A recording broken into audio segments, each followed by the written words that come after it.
Fellas, when you think of feudal Japan, you're probably imagining its strict warrior culture and military dictatorships. But what you really need to consider is, could it survive the zombie apocalypse? Well, that's what we're going to figure out in today's video, because we'll be playing Warhammer Total War 3 post-zombie outbreak. In this world, 90% of the map is controlled by the undead, and each vampire lord starts the game with dozens of armies full of zombies. By this point, most factions have become extinct, and there's only a handful of resistance groups fighting to survive. We will be playing as the noble Japanese, isolated in the Far East. Our goal is to unify Japan, create a formidable army, and destroy the four main undead factions responsible for the apocalypse. Can we utilize the might of the samurai to restore order to this world, or will we become just another body in the army of the dead? There's only one way to find out, but before we go any further, I have to tell you something. 7 months ago, I began a revolutionary initiative to save the homeless population by getting them horny. It's a long story, and you'll be surprised to hear it didn't work. I failed my fellow man because I left them in the unsavory hands of anime women. Plop, plop, plop, plop. Get pregnant, get pregnant! I mean, who's really behind that camera, Alana? For all we know, it's 3 Discord mods in a trench coat. Point is, if you want to do something right, do it yourself. Which is why I partnered with Gamer Subs to take matters into my own hands. Ladies and gentlemen, they made me hot. You may look upon my supple body and think, dear God, science has gone too far. But that's just how committed I am to the cause. And my only other option was to pay an animator to turn me into a gay rat. So, count yourself lucky. Long story short, for a limited time, we're selling a Reggie Shaker Cup for all of your drinking needs. I love mine so much, I physically consumed it. Now it'll be with me forever in the form of millions of microplastics coursing through my veins. But if that's not your style, we also have a branded hat. This thing is saving me a ton of money on psychiatrists, because instead of spending thousands of dollars to receive a diagnosis, I just wear this hat in public, and everyone implicitly understands that I am mentally ill. I don't want to brag, but this is an excellent value proposition. So I recommend pre-ordering your merch today, or else I might just get desperate. Alright, now back to the video. Here we Do you guys think I'm 3 Discord mods in a robe? Because, if anything, I'm like 1 Discord mod. Because I don't know, I'm like 0 Discord mods because I don't even mod my own fucking Discord server. Fuck. You're too short for that? What? That would be too tall? Shut up. I am like not that short. You know that I'm not that short. You and I both know. You're 5 storm surges tall, you're short, girl. Don't even say that to me. Oh my god. That's insane. Everyone's the same size if you don't understand numbers. Well, I don't fucking I don't understand numbers, so that's pretty good.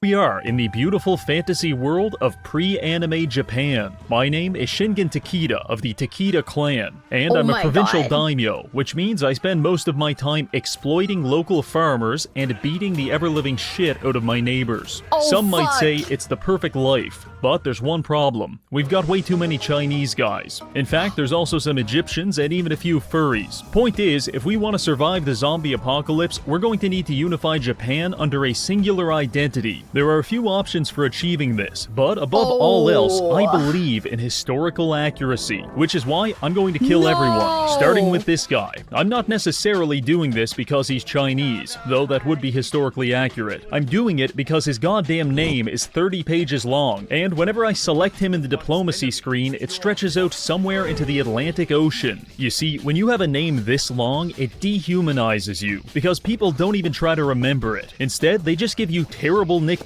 like Dick Stroker and Ass Master. Okay, chat. This is where I find out my social credit score non-existent. I'm basically cooked, chat. I live in Asia. I'm cooked. Oh boy. Okay, guys.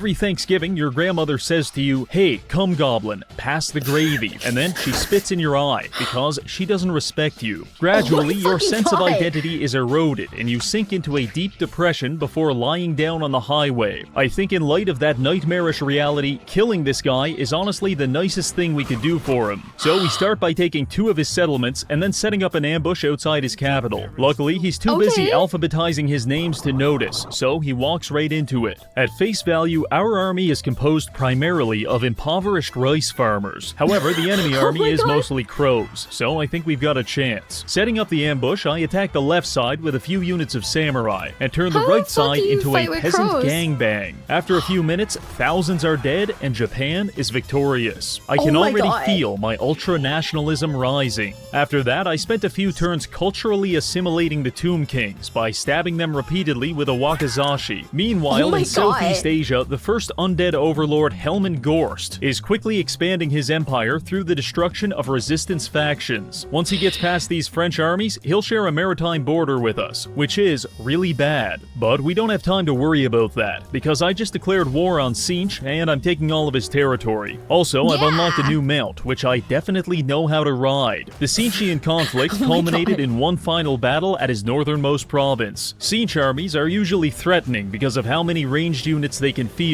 So to counter this, I've researched and developed matchlock rifles. You might not think this is a big deal, but let me give you a choice. You can either get attacked with funny bisexual magic, or if you prefer, I can blow your face off with a black powder musket. I know which one I'd pick. Anyway, the battle got underway, with trebuchets bombarding the enemies and our muskets controlling the sky. Okay, so bisexual lighting or shotgun to the face, chat? What do you think? I just know that this entire video is going to be... It's gonna be me and my culture being personally attacked. This is so funny. Both are good? Oh my god. Okay. It's... Okay. The shotgun... See, I feel like the shotgun too. See, Zincho's an ally. His army's pink and like... Hi besties, it's me, Miwa, and if you're enjoying today's video, please consider subscribing, okay? Like, please, times 1 billion. I'm like, really asking this of you, ne? Pink and like blue, like, goddamn. Pretty sure Zincho doesn't throw bisexuality at you as warp fire. Okay, but how funny would it be to get hit by the like bisexual beam though? How funny would it be? Following this up with a full charge, things quickly devolved into a large-scale woodland melee, where I attempt to utilize my complete disregard for casualties to slowly beat our enemies into submission. And just as things were getting interesting, the game crashed. Which leads us to my next point. If you're watching this video and thinking, wow, Japan is very cool, I want to be Japanese. No, you don't. This mod is a direct pipeline to Neo-Luddite terrorism, because it has the approximate stability of a landmine in a blender. It's not a matter of if it'll blow up, it's a matter of how many innocent lives will be caught in the blast. Every time my game crashes, I add 500 words to my manifesto, and whenever it isn't crashing, it's T-posing my commanders, changing the aspect ratio on their portraits, and making them ride their mounts underground. In fact, I couldn't use my general for that entire last battle, because he spawned in on a horse 70 feet in the sky, couldn't move at all. Point is, I'm willing to be radicalized into bombing a data center just so I can roleplay as the Shogun of Japan. But I don't recommend it. Anyway, after reloading the save, I did the honorable thing and auto-resolved Sinch into oblivion. The only people left to resist us now are the Skaven. And now that my commander isn't doing the Skyblock challenge, I'm headed straight for them. I was lucky enough to attack their capital while most of their armies rode at sea, so I only had to kill millions of rats instead of billions. But any battle against the Skaven is and always will be a monumental pain in the ass. Also, we crashed.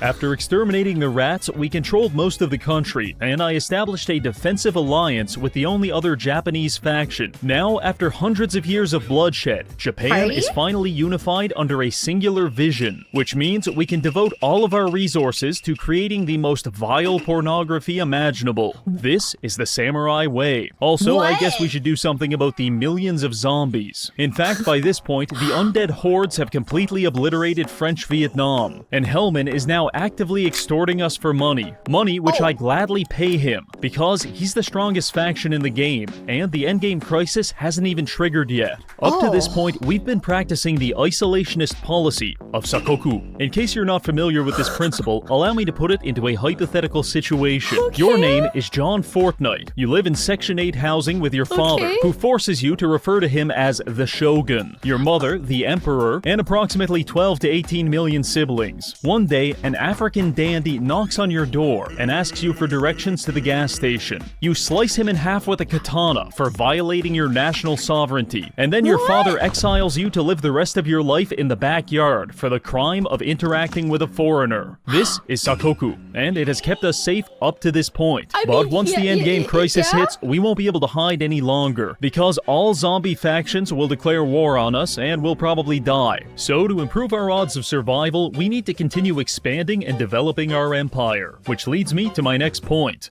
Taiwan. I like you, and I want you. Right now, it's under the control of the Taiwanese Dark Elves, but I'd like to turn it into a military base to train samurai, so let's get to work. I send my navy to Taiwan on a diplomatic mission. I kill the Taiwanese and rename all of their settlements. This is the equivalent of stealing someone's barbecue before scratching off the serial number and repainting it. Basically, foolproof.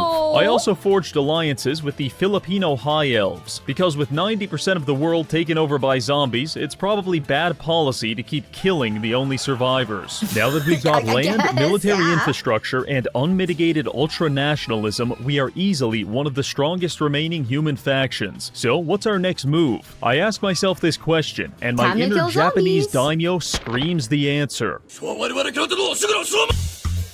No! Right now, it's controlled by the undead, with a small South Korean resistance led by Lokir Felhart. I sail my navy in that direction to help out. However, before I can get there, I receive terrible news. The endgame crisis just popped, and Helman Gorst is looking at me the same way Jeffrey Dahmer looks at gay black men in the suburbs. So that changed my priorities just a bit. Good luck, South Korea. I'm sure you'll be fine. Our win conditions for this campaign are simple. Destroy the 4 dominant undead factions. And since Helman is right next to us, we may as well start there. At the moment, our main army, led by Shingen, is composed of highly trained samurai and a few riflemen, while our other 2 armies are primarily peasants and a couple of long-range cannons. It's not much, but hopefully it's enough. Landing at Saigon, we quickly capture the settlement, but it turns out we are the wrong type of Asian, because the magical forests of Vietnam are completely uninhabitable to us. So I decide to donate the land to the French resistance in exchange for them joining the war. Our blitzkrieg against the undead was going quite well. We managed to liberate 3 more settlements and sell them back to the French. But our success was short-lived, because after 5 turns of casualties, vampiric attrition, and a low replenishment rate, my army of hardened samurai warriors may as well be an army of femboy twinks, because with a combined 50 health, we're looking awfully submissive and breedable. My conclusion from losing 5,000 men in just a couple turns? Our artillery is trash,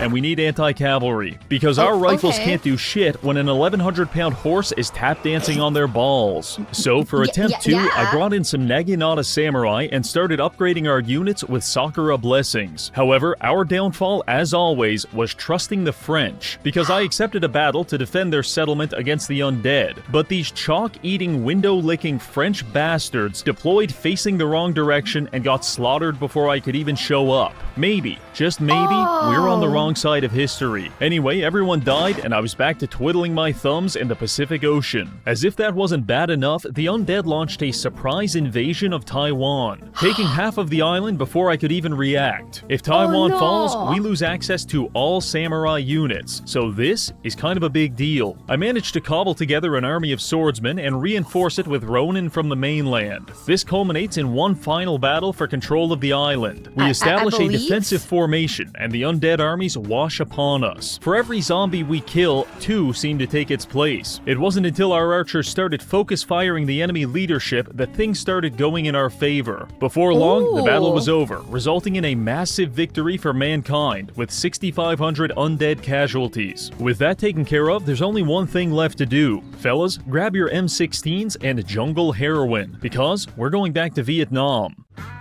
I'm sorry, M16s? For this second invasion, I adopted the approach of fanning out my armies and attacking Helman on multiple fronts. Then I realized that's stupid as hell. Helman's weakness is that he has to defend all of his fronts, which allows us to instead group up 3 or 4 stacks and overpower him at a singular point. By this point, I've successfully vassalized the French, High Elves, and the Japanese, so I coordinated their armies to distract the undead in the north while I took our navy to the deep south and established a beachhead. It doesn't doesn't take long for the locals to come greet us, and I'm sure they're expecting us to instantly capitulate and suck them from behind. But we've got a secret weapon, the Shogun's first samurai. Usually, a singular unit cannot sway the tide of a 10,000-man battle, but this regiment of renown cost 4,000 gold just to recruit, and that's because they're absolutely and completely busted. They have triple the attack of our usual samurai, they're unbreakable, armored, armor-piercing, and they can even deflect projectiles with their swords.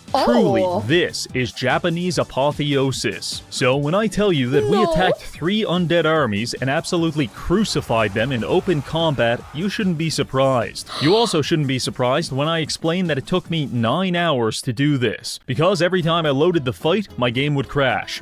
One of our units in the army is causing the crash, and I spent several hours finding who was responsible. Turns out it was my Wish.com Naruto. Not his existence in a general sense. In fact, I have a lot of retarded people in my army. They fight very well. The issue was that Mr. Uzumaki was trying to ride a horse, and the game didn't like that shit one bit, so it crashed 20 times in a row. Yet again, our greatest struggle in the zombie apocalypse is against our own mod pack. Anyway, upon politely revoking Naruto's license, we're back on track. After breaking through Hellman's first response force, there was nothing to stop us from carving up his southern provinces and selling them to the French.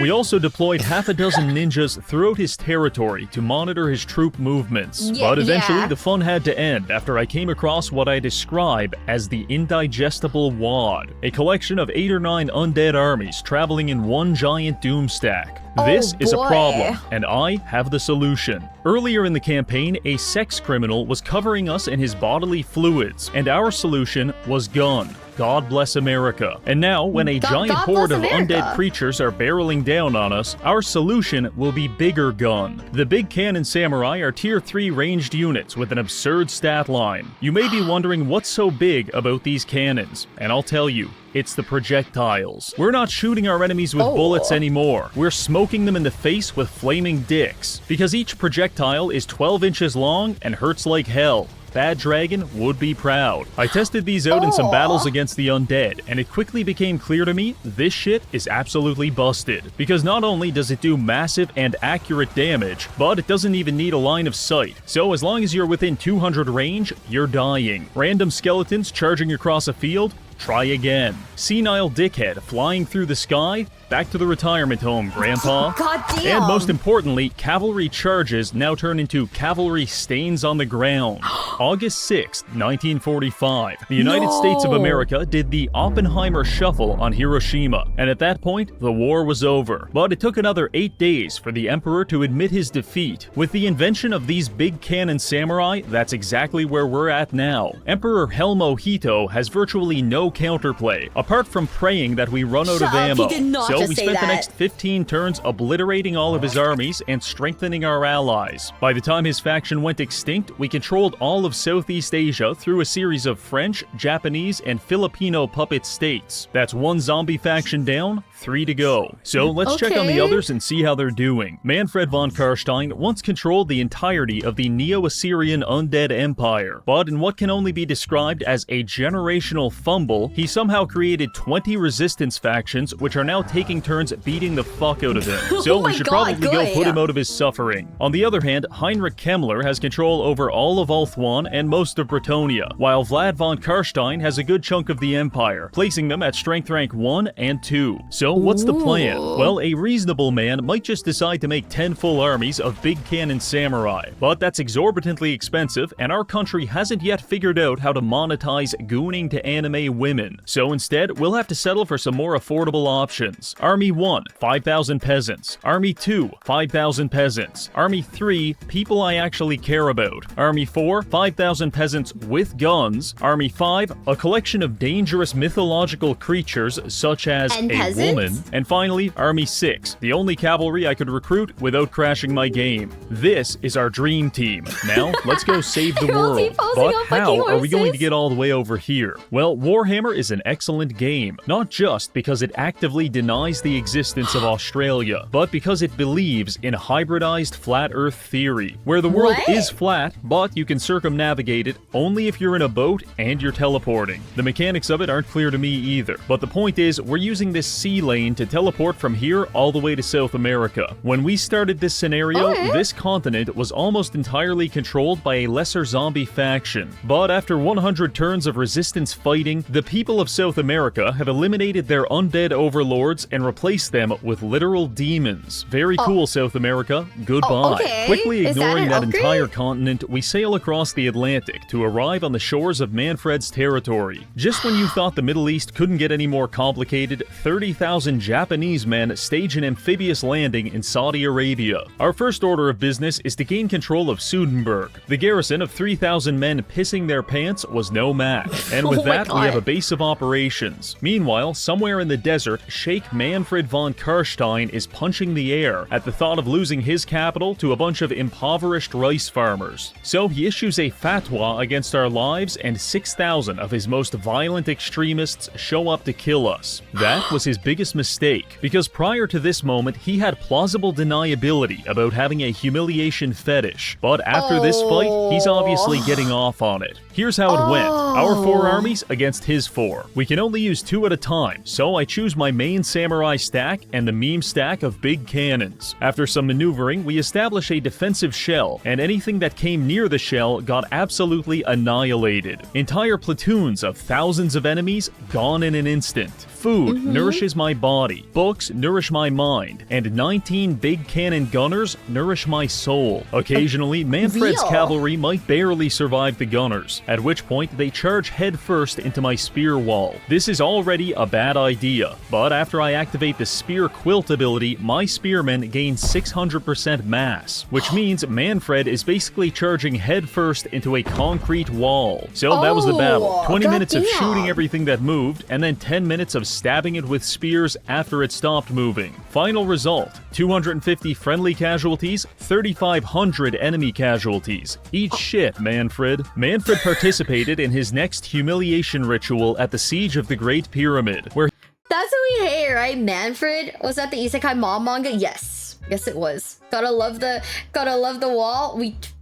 The fucking concrete wall, hell yeah. He attempted to defend a castle using 90% cavalry. In case you're not familiar, that's like attempting to perform open heart surgery with a Ford F-150. It's just not applicable. So obviously, we scaled the walls with riflemen and spent 30 minutes putting football-sized holes in all of his units. Not sure what he was expecting, but getting shot 1,200 times was kind of the high watermark of Manfred's career, because after that, we just casually conquered the rest of his territory. This was boring, but it gave us a chance to forge alliances with Raponce and Volkanovsky the Grim, which helped bolster our income to a massive 15,000 gold per turn. And perhaps more importantly, our alliance with the Empire now allows us to recruit actually good artillery. With Manfred decomposing in the sand and several new allies to control the region, we can move on to the second last undead lord, Heinrich Kemmler.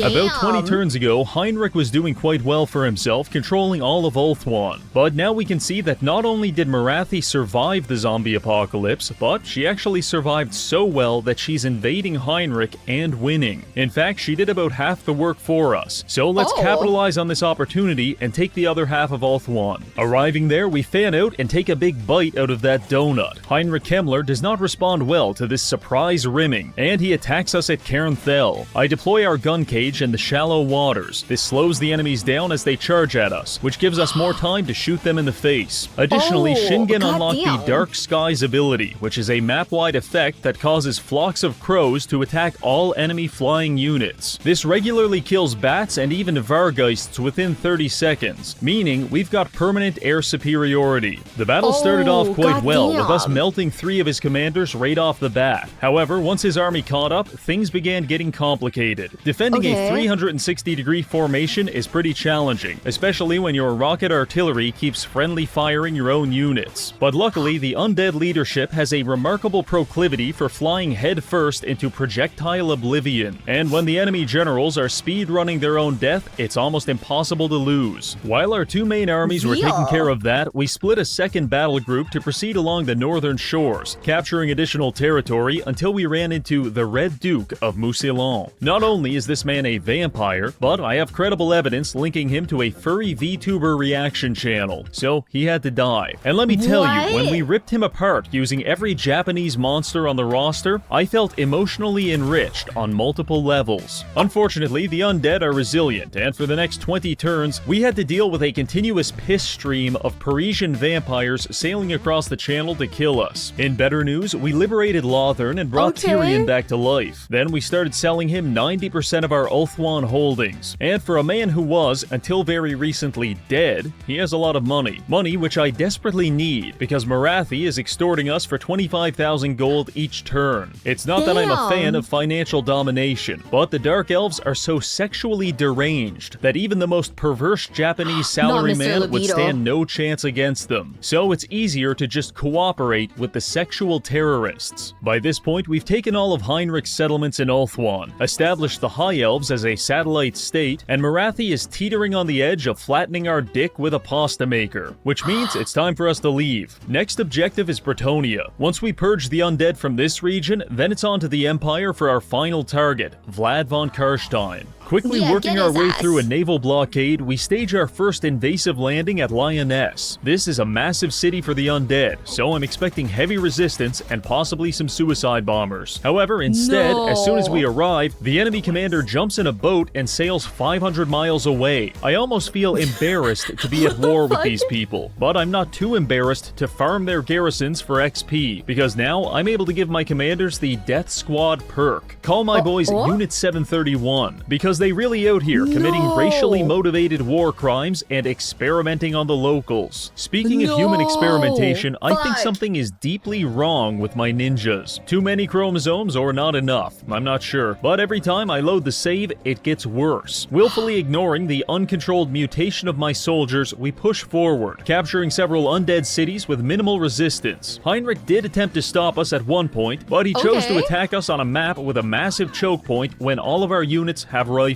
So you can imagine how that went. I take a moment to appreciate Heinrich's situation. According to lore, this man spent 6 years living in the forest, eating tree bark and going insane before selling his soul to the devil to obtain necromantic powers. All of that just for some goofy Asians to show up T-posing on horses and dismantle his entire empire.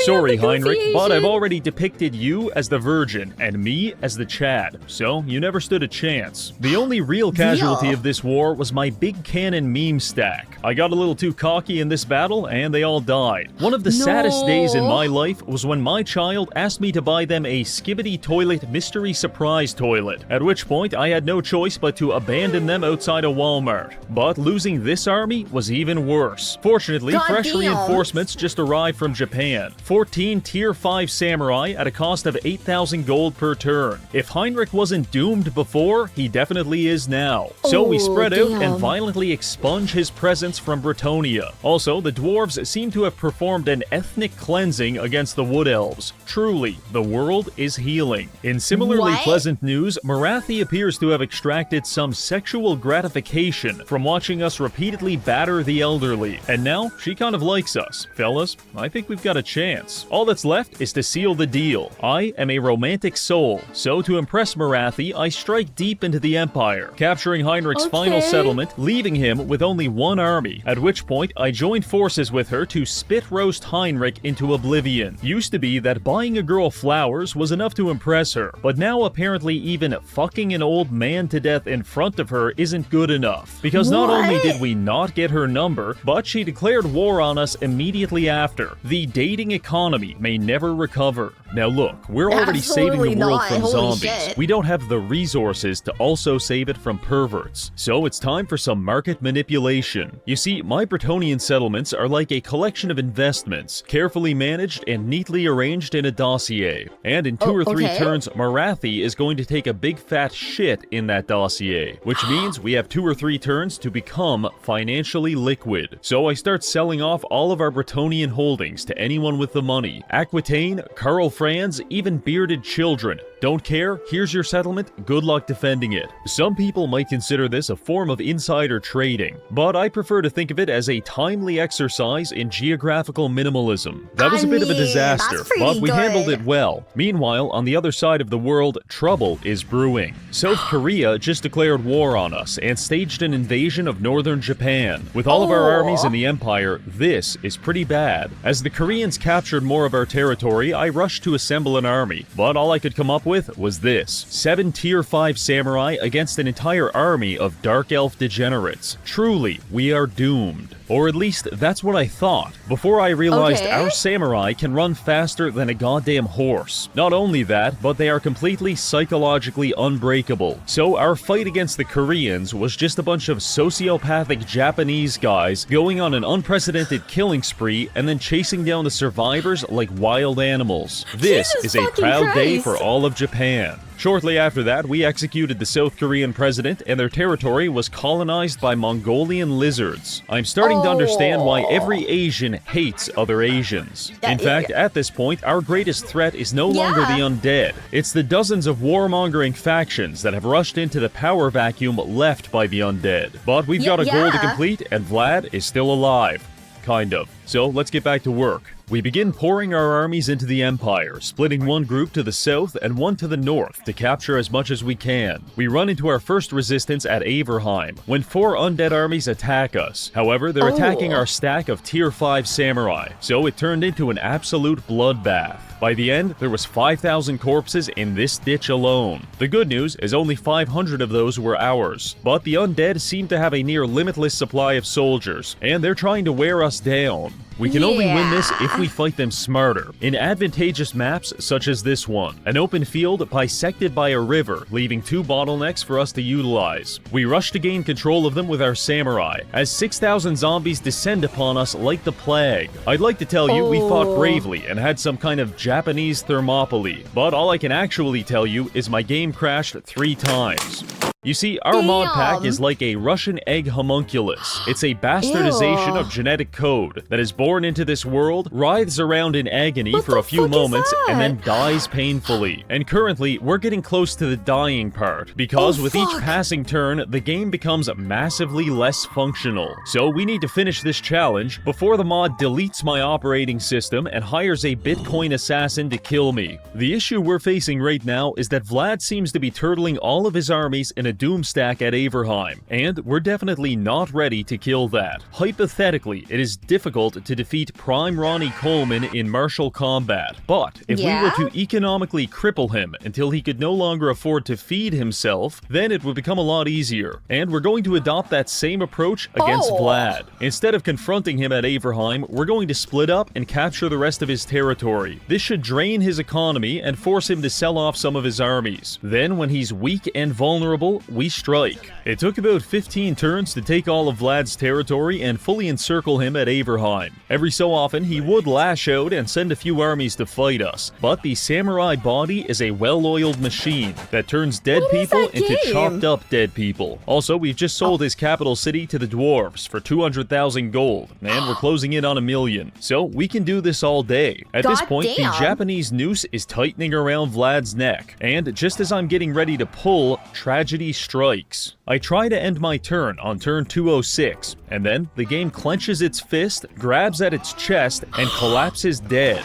Huh, that's a bit weird. Let's reload and try again. End turn 206, and crash. This shit ain't good. Every time we end turn 206, the game crashes without fail, but we're far too close to our goal to give up now. After a brief investigation, I realized every crash takes place when the game is processing the actions of the 7th faction, which happens to be our old friends, the Chinese, which of course raises the question, what if China didn't exist? Maybe, just maybe, we wouldn't crash. So I downloaded a console command mod and got to work wiping 1.4 billion people off off the face of the earth on a hunch. I'm not proud to admit that mass genocide was the first solution I went to, but it fucking worked. After making the Chinese extinct, I gave their territory to Balthazar Gelt, and we passed on to turn 207 without a problem. Thank Christ. With the fabric of reality now patched up using the bodies of 1 billion Chinese, we can finally finish Vlad and end the apocalypse. I link our southern and northern army groups and drunk drive them straight into Vlad's doom stack. We get a massive 4-on-4 clash, which I could just auto-resolve. But where's the spectacle in that? We're fighting this one manually. Loading in with a pretty strong army, I get a bit cocky and charge straight across the field at our enemies. Predictably, this was a bad idea, and things get pretty messy pretty fast. Our flanks aren't secure, and the undead are starting to overwhelm us. But at the last moment, we receive a massive influx of reinforcements, which blitz across the field and begin massacring the undead. This is a highly contested battle, and then we just won. Don't worry about how, just know that we definitely didn't crash for the 500th time. With that battle over, Vlad's armies scatter and we take our time grouping up and beating the shit out of each of them individually. In fact, I have so many commanders in this province with the purification trait that we've completely removed all of the vampiric corruption in like 2 turns. So Vlad's remaining armies are now suffering attrition from being undead, being homeless, and some of them also have the plague. Now, as much as I'd love to sit here and watch his final army decompose, I can't risk our mod breaking and forcing another genocide. So I attacked Vlad's last army, kill it, and achieve absolution. After 200 turns and countless human sacrifices, the zombie apocalypse has been stopped, and Shingen Takeda is a hero. So what happens to all of our favorite characters now that the world has been saved? Well, Mr. Takeda retired back to Japan to continue his career in real estate, eventually causing the 2008 financial crisis and inventing the George Foreman grill to become a multi-millionaire. Marathi continued her world domination before eventually overdosing on Percocet in a Burger King washroom. The continent of South America continues its descent into chaos, with its average inhabitant being considered too dangerous for human contact. Tyrion and the High Elves renounce their titles and open the world's first gay auto body shop. Mid the buttholes. That's what Big Garage is all about. The French are their #1 customers. And finally, 1.4 billion Chinese are still missing to this day. The world isn't perfect, but thanks to us, it's got a chance.